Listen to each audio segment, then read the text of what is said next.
자, 오늘 적폐들이 이명박 씨 집에 많이 들어갔더만요. 그 적폐 중에 적폐. 그 중에 가장 눈에 띄는 사람이 일단은 권성동이었어요. 저는 권성동 이름만 들으면 푸나님 목소리가 생각나요. 왜요? 어이 성동이. 그런 적폐들이 들어가서 뭐 한 숟갈씩 얻는 그런 거를 보면 정말 가증스럽더라고요. 그 이명박이 대통령 할 때 청와대에서 일했다는 사람들 뭐 비서실장 한다든지 이런 사람들이 거기 들어가는 거 보는데 사실은 면피용이죠. 본인들 입장에서 보면 이명박을 도와줄 수 있는 사람은 또 아니고 거기 등장하는 사람들은 이명박으로부터 공무원으로서 월급 받은 거 외에는 받은 게 별로 없어 보이는 사람들이에요. 그래서 잘 모르는 사람들. 그렇지, 그렇지. 다른 사람들은 이명박을 찾아가건 가서 오체 투지를 하든 크게 상관은 하지 않습니다. 그런데 이 권성동이라는 인간은 현직 법사위원장입니다. 현직 법사위원장이 검찰이 소환해서 조사하려는 피의자 집을 검찰 소환 당일날 방문한다는 거는요. 예전에를 보면 검찰을 압박하기 위한 치졸한 한 수예요. 그렇게밖에 해석될 수가 없어요. 이번에도 명박을 꽂아주려고 그러나 봐요.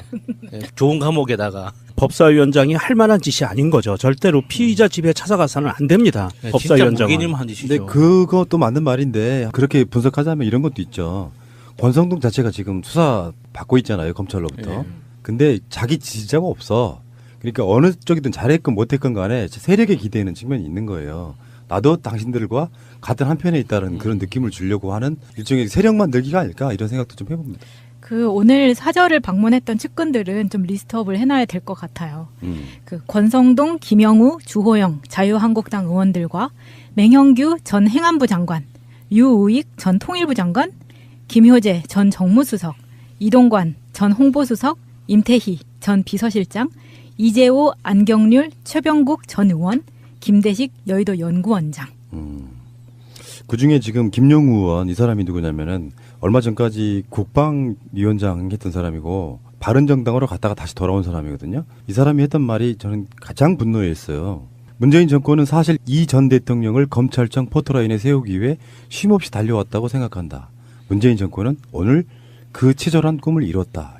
치졸한이라는 말만 빼면 사실 우리 국민적 염원이었던 거는 사실이죠. 이게 예전에 그러니까 이명박 정권 당시에 낙검수 방송을 들을 때 우리가 되게 통쾌하고 감정적 카타르시스를 많이 느꼈었는데 그때 느꼈던 게 지금 돌아보면 이게 우리가 이명박을 이렇게 감옥에 넣을 수 있다, 처벌할 수 있다라는 희망에 찬 어떤 즐거움이었는지 그냥 막연하게 이런 걸 하면 좋겠다라는 그런 막연한 바람이었는지 그걸 다시 돌아보게 되더라고요. 그래서 그게 그게 바람이었든 우리가 강력한 희망이었든 그 당시 그 방송을 듣고 그 방송이 새날로 이어지고 10년 넘게 이렇게 이명박이 검찰청 포토라인에 서는 데까지 그 방송을 함께했던 그리고 새날과 함께했던 모든 사람들의 마음이 결과적으로 현실이 되는구나. 그런 데서 좀 약간의 좀 깊은 데서 오는 그렇죠. 감동 같은 게 있었어요. 그러니까 뭐 정치 보복이라는 프레임을 계속 가져가려고 하지만 그게 국민들 다수가 그렇게 생각하지 않는다면 이거는 이런 이야기가 반복될수록 그 세력들이 작아지는 그런 부분이라고 생각이 들고요. 그 이명박 측에 모인 사람들은 사실 알고 보면 다 이명박이랑 현직은 국회의원일지 몰라도 청와대에 있던 자기 참모들이거든요.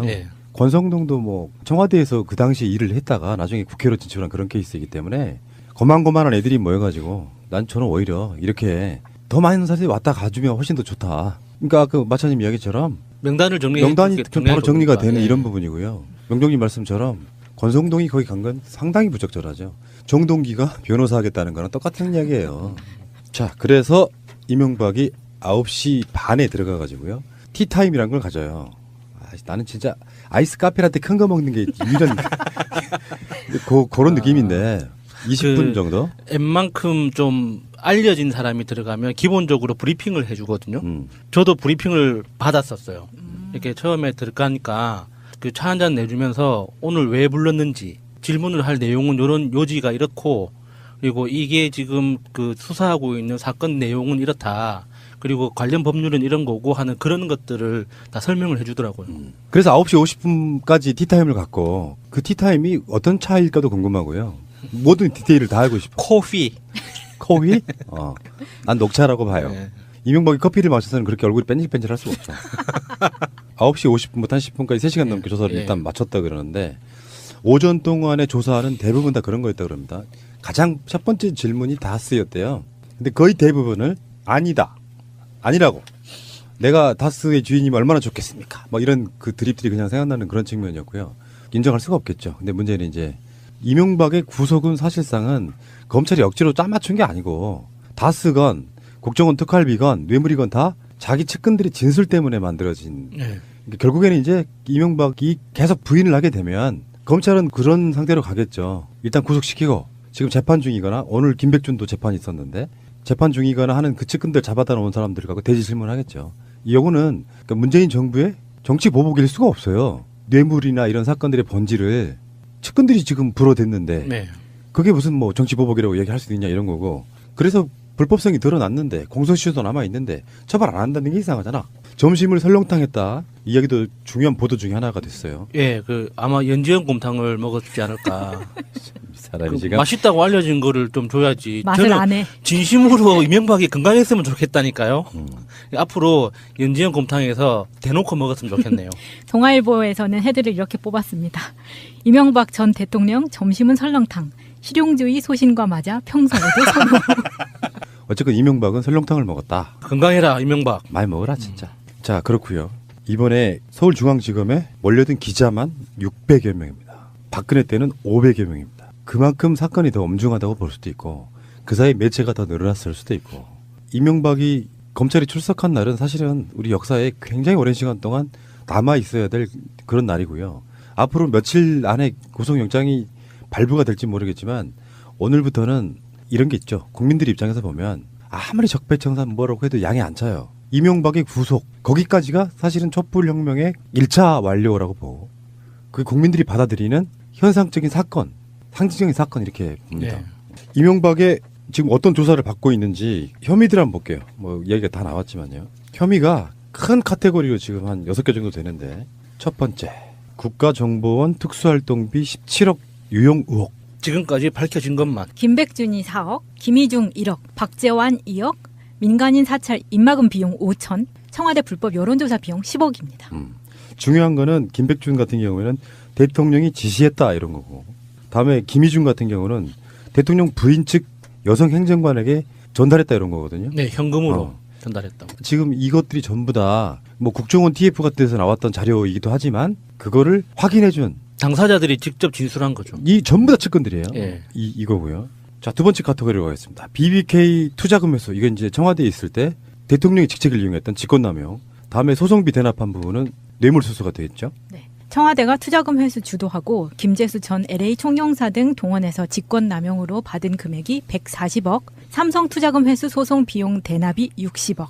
야수님? 예, 지금까지 밝혀진 것만 이런 거죠. 특히 김재수 전 LA 총영사 동원에 직권 남용을 해서 140억을 돌려받았는데 140억을 돌려받는 과정에 필요했던 소송 비용 60억을 삼성과 현대가 대납했다. 뭐 이런 거죠. 근데 결론은 여기서도 마찬가지로 이학수도 청와대가 요청했다 이렇게 이야기를 했고요. 자수서라는 용어가 또 회자됐던 그런 부분이고 김백준은 이것을 대통령에게 보고한 문건도 있다 이렇게 이야기를 했어요. 지금 이명박은 현재 자신의 측근들하고 싸워야 되는 그런 상황이에요. 자, 다음에 세 번째 카테고리는 다스 실소유주 및 경영 비리에 관련된 의혹입니다. 이건 이제 법률용어로는 횡령 또는 배임이겠죠. 경영진이 조성한 비자금이 300억, 이영배의 다스 협력사 자금이 90억, 이병모 다스 협력사 자금이 60억. 이제부터는 스케일이 엄청 커지는구나 아주. 이것도 진짜 글자 그대로 밝혀진 게 이 정도라고 할 수 있는 거죠. 보통 비자금이 푸나님 말씀하시는 것처럼 10분의 1 정도 밝혀지면 큰 거잖아요. 세 개 합치면 450억이네요. 예.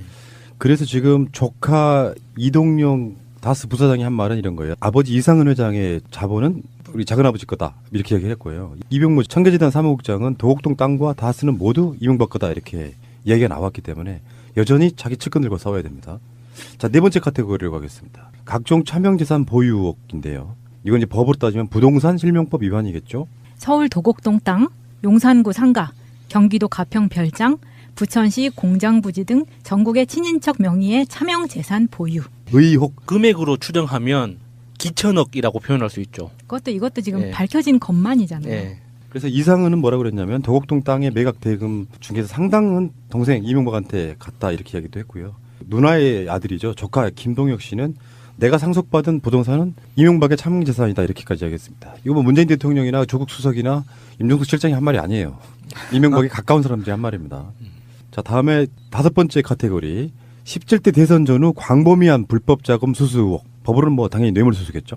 이상득 전 의원 등 최측근 5명의 비밀 모임이 조직적으로 불법 자금을 조성했고 이팔성 전 우리금융지주 회장이 22억 5천만 원 그리고 기타 민간 수수 자금이 11억입니다. 야수님? 예, 지금까지 들킨 것만 이런 거. 예. 그렇죠. 예. 여기서 4위 이상주 씨가 기업들이 십시일반 도와준 돈이라 생각하고 받았다. 아이씨 무슨 거지 새끼도 아니고 십시일반 뭘 도와 지금. 십시일반 모아서 22억 5천만 원. 그리고 이상득도요 자금 받았다라고 시인을 한 부분이 있고요. 예. 자 6번째 카테고리는 뭐 지금까지 나온 범죄성에 비하면 아무것도 아니지만 우리는 잊을 수 없는 거죠. 기록물 관리법 위반. 영포빌딩 지하 다스 비밀창고에서 재임 시절 작성된 청와대 문건 무더기로 발견된 건입니다. 시간이 얼마나 걸릴지 모르겠어요. 방송하는 현재까지는 그게 어떻다라고 지금 뭐 간헐적으로 아마 검찰 쪽에서 기자들 쪽에 브리핑 비슷하게 하고 있는 것 같아요. 뭐 시간대별로라든지. 근데 지금 어떻게 될지 모르겠는데 방송에 나가는 시점을 지나서 방송이 처음으로 송출되는 시점보다 훨씬 더 후에 아마도 깊은 새벽 정도에 조사가 끝나지 않을까. 어쩌면 근데 반대가 될 수도 있지 않을까요? 네, 이명박이 지금까지 살아온 삶의 궤적을 돌아보면 법자거든요. 법무부가 키운 자식이라고 하잖아요. 그러니까 법자 수준이기 때문에 그 법률 상식, 법률 지식이 거의 검사급이라고 봐도 될 거예요. 자기가 저질렀던 그 범죄 행위에 대해서는 정말 그 박사급으로 그 법적 지식을 갖추고 있을 거기 때문에 무리해서 변호인단을 꾸리지 않았을 테고 자기가 감당해야 되는 게 어느 선까지인지는 이미 딱 각오를 하고 들어간 게 아닐까. 그래서 일단은 마지막까지 최후 저항을 하다가 나중에 이제 재판이 시작되면은 조금씩 수정해 나가지 않을까 싶은 그런 생각도 들어요. 이 법자들의 그 법률 지식이라는 게 굉장히 무섭더라고요. 반변호사 이런 느낌일 수도 네. 있고요. 검찰에서 이명박을 소환해서 무엇을 하려고 했을까요? 검찰에서는 이명박을 소환해서 이것을 진실을 파헤치기 위한 조사를 하는 게 목적이 아니었을 거라고 봐요. 검찰 측에서요? 예. 왜냐하면 이미 확보해 있는 자료가 있거든요. 그래서 오전 조사를 검찰이 다스에 집중을 했거든요. 물론 오후에도 다스로 시작을 해서 지금 진행이 됐는데 그만큼 이 다스의 실소유주에 관계된 이 부분이 이명박 사건의 뇌물 사건 기타 등등 모든 사건을 풀 수 있는 핵심 카테고리가 된다고 보고요. 키포인트가 된다고 보고 파고 있는데 굳이 이렇게 오랜 시간을 판다는 것은 그냥 이명박이 단순하게 아니다라고 부인하고 간단하게 퉁치고 넘어갈 수 있는 상황은 아니다라는 분석이 가능하고요. 검찰 입장에서는 수많은 증거와 이명박 측근들이 실토한 내용들을 들이밀었을 겁니다. 들이밀면서 이거에 대해서는 어떻게 생각하느냐. 이렇게 이제 쭉 확인 작업이 들어갔을 텐데 물론 이명박은 계속 부인했겠죠. 심지어 검찰에 오늘 출두해서 다스는 내 형님 겁니다라는 이야기까지 진술을 하고 한 상황이었는데 검찰에서는 사실 이 다스 관련해서는요. 이명박을 옥죄일 수 있는 스모킹건이 딱 3개가 있습니다. 하나는 첫 번째는 80년대에 다스가 창업될 때 이명박 본인의 자금이 2억 5천만 원이 들어갔다는 증거를 잡았어요. 검찰에서. 두 번째는 이시영, 이명박 아들 이시영에게 다스의 지분 구조를 모조리 넘기려고 시도한 정황이 자료로 확인이 됐고요. 세 번째로는 이명박이 퇴임 후에 다스와 관련해서 이 퇴임 후에 다스를 어떻게 할 것인가의 처리 방안이 담겨있는 문건이 발견이 됐어요. 어디서? 지하에서. 이런 모든 문건들을 봤을 때 이것을 스모킹건으로 들이밀었을 거예요. 다스에 관련돼서는. 이 부분에서 뭐 해명을 한다든지 물론 이제 변호인들이 같이 참석을 했으니까 옆방에 침대에 있는 방에 와서 몰래 상의하고 나와서 답변하고 하는 과정들을 수없이 거치고 있을 겁니다. 지금은.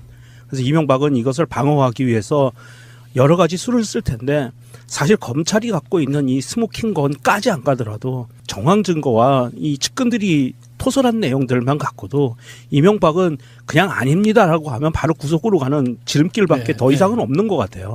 자 오늘 적폐들이 이명박 집에 많이 들어갔더만요. 그 적폐 중에 적폐. 난 그 중에 가장 눈에 띄는 사람이 일단은 권성동이었어요. 저는 권성동 이름만 들으면 푸나님 목소리가 생각나요. 왜요? 어이 성동이. 그런 적폐들이 들어가서 뭐 한 숟갈씩 얻는 그런 거를 보면 정말 가증스럽더라고요. 그 이명박이 대통령 할 때 청와대에서 일했다는 사람들 뭐 비서실장 한다든지 이런 사람들이 거기 들어가는 거 보는데 사실은 면피용이죠. 본인들 입장에서 보면 이명박을 도와줄 수 있는 사람은 또 아니고 거기 등장하는 사람들은 이명박으로부터 공무원으로서 월급 받은 거 외에는 받은 게 별로 없어 보이는 사람들이에요. 그래서 잘 모르는 사람들. 그렇지. 다른 사람들은 이명박을 찾아가건 가서 오체 투지를 하든 크게 상관은 하지 않습니다. 그런데 이 권성동이라는 인간은 현직 법사위원장입니다. 현직 법사위원장이 검찰이 소환해서 조사하려는 피의자 집을 검찰 소환 당일날 방문한다는 거는요. 예전에를 보면 검찰을 압박하기 위한 치졸한 한 수예요. 그렇게밖에 해석될 수가 없어요. 이번에도 명박을 좀 꽂아주려고 그러나 봐요. 네, 좋은 감옥에다가. 법사위원장이 할 만한 짓이 아닌 거죠. 절대로 피의자 집에 찾아가서는 안 됩니다. 네, 법사위원장은. 진짜 무기님 한 짓이죠. 근데 그것도 맞는 말인데 그렇게 분석하자면 이런 것도 있죠. 권성동 자체가 지금 수사 받고 있잖아요. 검찰로부터. 네. 근데 자기 지지자가 없어. 그러니까 어느 쪽이든 잘했건 못했건 간에 세력에 기대는 측면이 있는 거예요. 나도 당신들과 같은 한편에 있다는 그런 느낌을 주려고 하는 일종의 세력만 늘기가 아닐까 이런 생각도 좀 해봅니다.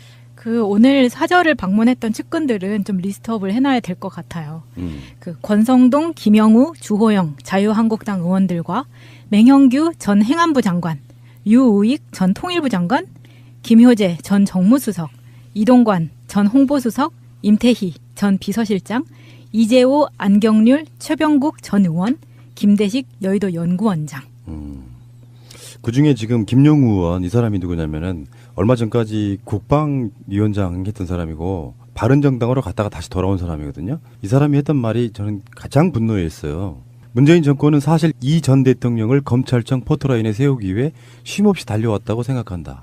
문재인 정권은 오늘 그 치졸한 꿈을 이뤘다. 이거요. 모든 디테일을 다 알고 싶어. 코피? 난 녹차라고 봐요. 네. 이명박이 커피를 마셔서는 그렇게 얼굴이 뺀질뺀질할 수가 없어. 9시 50분부터 한 10분까지 3시간 넘게 조사를 일단 마쳤다 그러는데 오전 동안의 조사는 대부분 다 그런 거였다 그럽니다. 가장 첫 번째 질문이 다스였대요. 근데 거의 대부분을 아니다. 아니라고.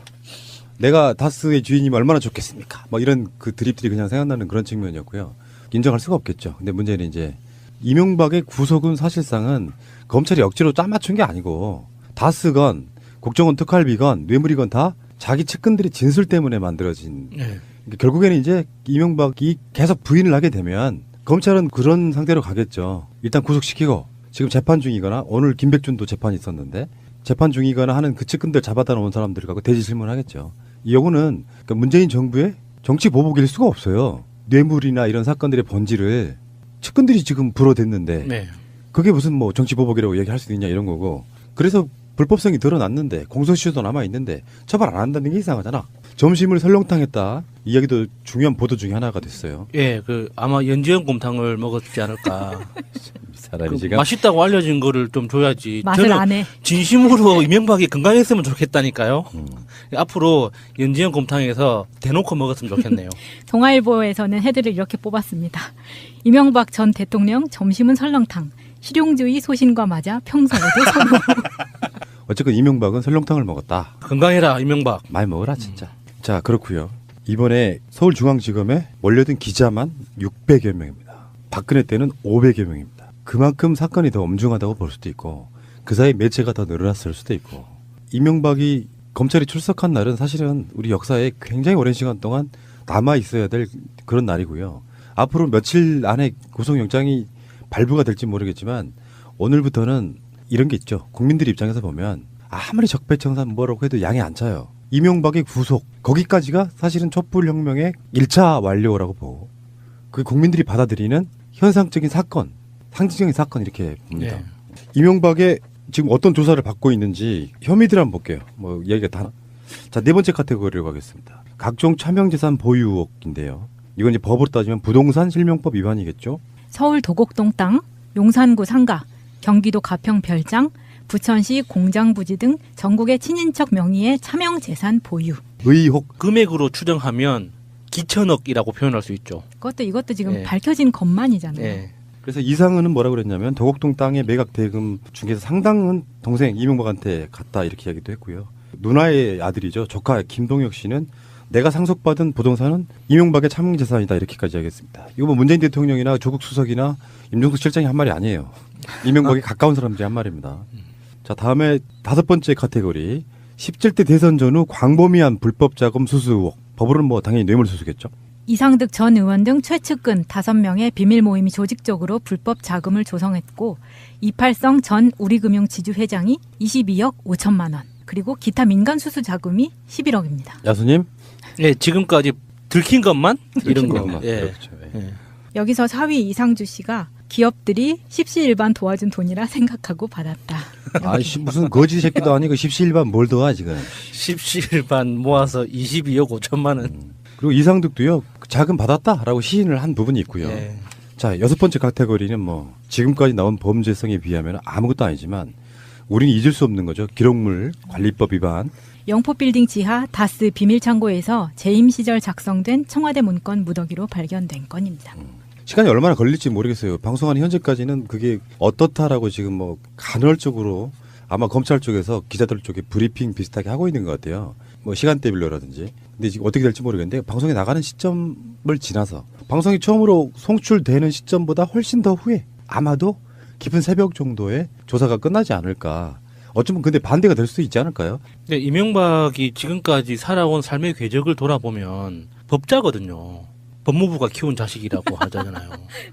그러니까 법자 수준이기 때문에 그 법률 상식, 법률 지식이 거의 검사급이라고 봐도 될 거예요. 자기가 저질렀던 그 범죄 행위에 대해서는 정말 그 박사급으로 그 법적 지식 티조란이라는 말만 빼면 사실 우리 국민적 염원이었던 거는 사실이죠. 이게 예전에 그러니까 이명박 정권 당시에 낙검수 방송을 들을 때 우리가 되게 통쾌하고 감정적 카타르시스를 많이 느꼈었는데 그때 느꼈던 게 지금 돌아보면 이게 우리가 이명박을 이렇게 감옥에 넣을 수 있다, 처벌할 수 있다라는 희망에 찬 어떤 즐거움이었는지 그냥 막연하게 이런 걸 하면 좋겠다라는 그런 막연한 바람이었는지 그걸 다시 돌아보게 되더라고요. 그래서 그게 그게 바람이었든 우리가 강력한 희망이었든 그 당시 그 방송을 듣고 그 방송이 새날로 이어지고 10년 넘게 이렇게 이명박이 검찰청 포토라인에 서는 데까지 그 방송을 함께 했던 그리고 새날과 함께 했던 모든 사람들의 마음이 결과적으로 현실이 되는구나. 그런 데서 좀 약간의 좀 깊은 데서 오는 그렇죠. 감동 같은 게 있었어요. 그러니까 뭐 정치 보복이라는 프레임을 계속 가져가려고 예. 하지만 예.